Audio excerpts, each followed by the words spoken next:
Assalamualaikum warahmatullahi wabarakatuh. Halo teman-teman semua, kembali lagi bersama saya Raffi Ahmad Razak dari Razakar.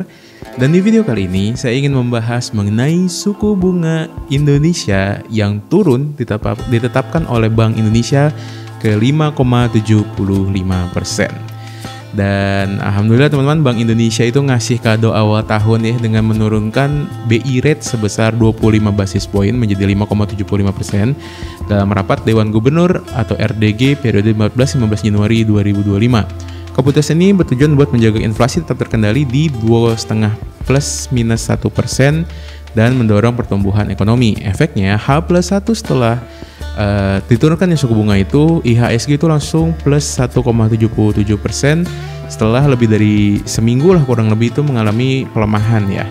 Dan ada juga beberapa yang sektor saham yang terdampak signifikan nih setelah diturunkannya si suku bunga ini.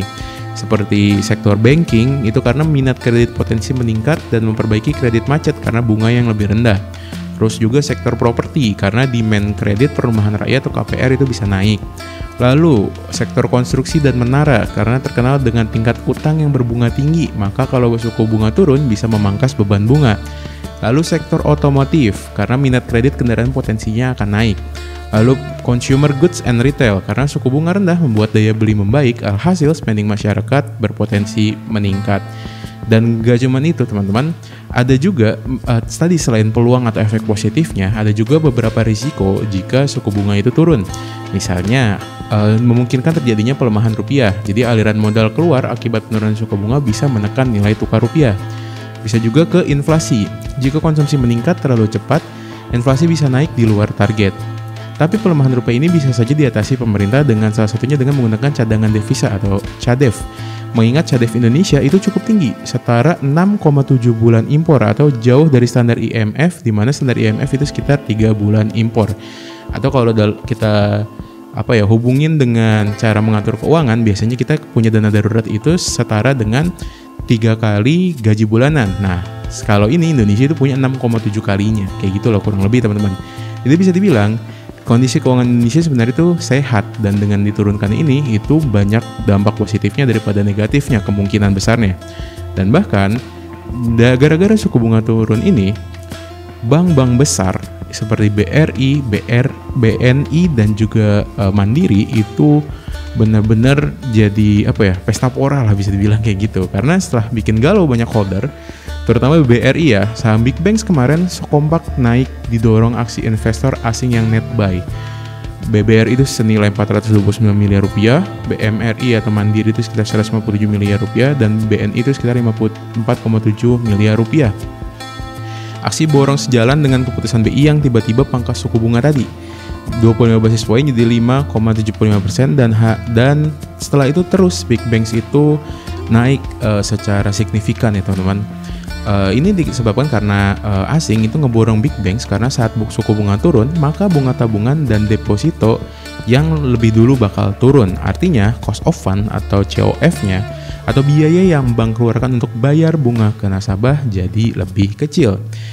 Jika dicek secara historis, waktu tren penurunan suku bunga COVID-19 dimulai tahun 2020 hingga pertengahan 2022, cost of fund Big Banks itu ikut turun mengikuti arah perkembangan suku bunga.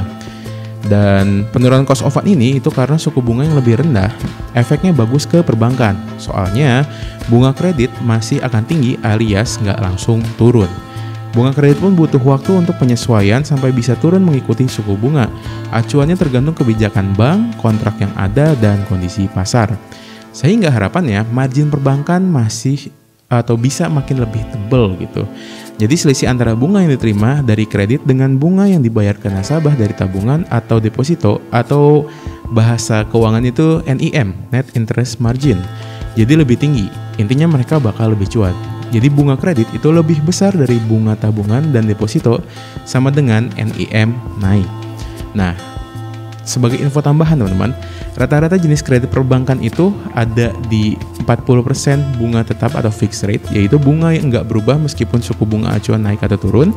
dan juga 40% managed rate atau bunga yang diatur bank berdasarkan kebijakan tertentu. Jadi nggak langsung mengikuti perubahan suku bunga acuan atau BI rate.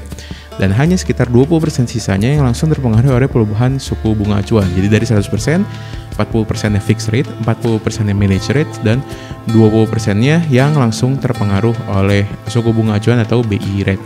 Dengan begitu, potensinya bunga kredit justru nggak banyak terpengaruh penurunan suku bunga di tahun 2025. NIM atau Net Interest Margin Big Banks itu diperkirakan rata-rata naik 10 basis poin secara tahunan. Ini untuk seluruh bank yang Big Banks ya, atau yang bisa dibilang paling gede lah asetnya, itu kayak BCA, BRI, BNI dan juga Mandiri gitu. Dan itulah tadi teman-teman, untuk investing itu perlu imbangin view downside-nya juga tapi ya. Karena misalnya rupiah masih bisa melemah, Trump yang baru banget dilantik bisa aja nerapin yang aneh-aneh gitu. Jadi masih banyak banget faktor yang mungkin berimbas negatif gitu. Apalagi kan masih ada nyambung juga kayak Indonesia yang sekarang sudah menjadi anggota BRICS gitu. Dan istilahnya Indonesia memilih BRICS daripada OECD, di mana OECD itu lebih dekat dengan Amerika lah. Kalau BRICS itu lebih dekat dengan China. Jadi ya masih banyak banget faktor-faktor investasi atau keuangan secara global yang bisa mempengaruhi Indonesia. Tapi intinya dengan penurunan suku bunga ini masih banyak sekali efek positifnya, terutama untuk meningkatkan ekonomi Indonesia. Mungkin segitu aja kali teman-teman yang ingin saya bahas mengenai turunnya suku bunga ini. Jika kalian suka videonya silahkan likes. Lalu silahkan juga jika ingin ada yang kalian sampaikan, tuliskan komentar kalian di bawah. Jangan lupa juga subscribe channel ini dan share ke sebanyak mungkin orang agar literasi keuangan Indonesia semakin meningkat. Nama saya Raffi Ahmad Reza, izin pamit undur diri. Assalamualaikum warahmatullahi wabarakatuh. Sampai jumpa.